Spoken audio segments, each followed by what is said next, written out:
स्वागत है आप सभी का आपके अपने चैनल मैथ्स विद रविलॉजी में।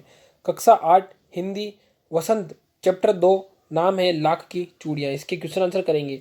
तो पहला क्वेश्चन आपका, बचपन में लेखक अपने मामा के गांव चाव से क्यों जाता था और बदलू को बदलू मामा ने कहकर बदलू काका क्यों कहा जाता था। लिखना है, इंपॉर्टेंट क्वेश्चन है।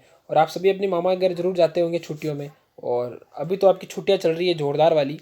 आंसर है इसका, गांव में लाख की चूड़ियां बनाने वाला कारीगर बदलू रहता था, जो रंग बिरंगी चूड़ियां बनाता था, जिसके कारण लेखक बचपन में अपने मामा के गांव जाया करता था।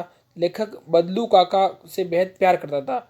उनके गांव के लोग उनको बदलू काका कहकर बुलाया करते थे, इसलिए लेखक ने बदलू काका कहकर बुलाने लगा लेखक मामा को। लेखक को बहुत सारी इस लाख की गोलियां दिखा दिया करता था, इसलिए लेखक अपने मामा के यहाँ बड़ी खुशी से जाया करता था। तो इसलिए यह कारण था। आप भी जाते हैं अपने मामा के। दूसरा क्वेश्चन है कि वस्तु विनिमय क्या है, विनिमय की प्रचलित पद्धति क्या है, उसका बताना इंपॉर्टेंट है। ये सामाजिक विज्ञान का क्वेश्चन है एक तरीके से। जब किसी एक वस्तु या सेवा के बदले दूसरी वस्तु या सेवा का जो देने का काम होता है, इसे हम वस्तु विनिमय कहते हैं। सरल भाषा में कहे तो वस्तु के बदले वस्तु। जैसे एक गाय लेकर 10 बकरियां देना। मुद्रा के प्रादुर्भाव के पहले सारा लेन देन इसी प्रकार से होता था, लेकिन जब से मुद्रा आया और उसके बाद में हर चीज़ पैसे के हिसाब से होने लग गई, क्योंकि अब कहाँ बकरी का मोल और कहाँ गाय का मोल। तो पहले इस वस्तु के बदले वस्तु दे दी जाती थी, तो ये चीज़ अब नहीं होती। अब मुद्रा के बदले जो मुद्रा निकाली जाती है और फिर उसके बदले चीज़ें होती है। तीसरा क्वेश्चन है कि मशीनी युग ने कितने हाथ काट दिए। इस पंक्ति में लेखक ने किस व्यथा की ओर संकेत किया है, इंपॉर्टेंट है। अभी मशीनी युग चल रहा है तो उसके लिए ये क्वेश्चन बताया गया है। तो मशीनी युग ने कितने हाथ काट दिए, इस पंक्ति में लेखक ने कारीगरों की दुखित व्यथा को संकेत किया है। इस पंक्ति से लेखक का तात्पर्य है कि मशीनों के आने से कारीगरों के हाथ काटने के साथ साथ अपने पैर पर भी लात मारी है। कारीगरों का घर अपनी मेहनत मजदूरी से चलता था। इनके अलावा उनके पास कोई दूसरा हुनर नहीं होता है जिनसे वह अपना घर चला सके। वह अपने आने वाली पीढ़ी को मजदूरी करना सिखाते थे, लेकिन मशीनों के आने से इनकी रोजी रोटी छिन गई, जिसके कारण वो बेरोजगार हो गए। तो इसलिए इस बात को दर्शाते हुए लेखक ने यह बात बोली है।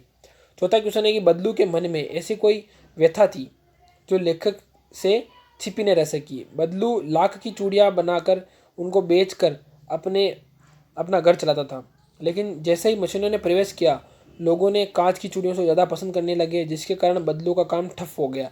अपने व्यवसाय की यह दुर्दशा देखकर बदलू मन ही मन उदास होते। बदलू यह सोचने लगा कि मशीनों का प्रयोग ज़्यादा होने से उसके कई जैसे कारीगर को अब रोजगार से हाथ धोना पड़ेगा, और लोग कारीगरों की बनाई जो चीज़ें हैं उनसे ज़्यादा मशीन की चीज़ों को पसंद करते हैं। तो यही व्यथा थी उनके अंदर, जो अब छिपा रखी थी उन्होंने, एक तरीके से ये व्यथा थी उनके दिल की।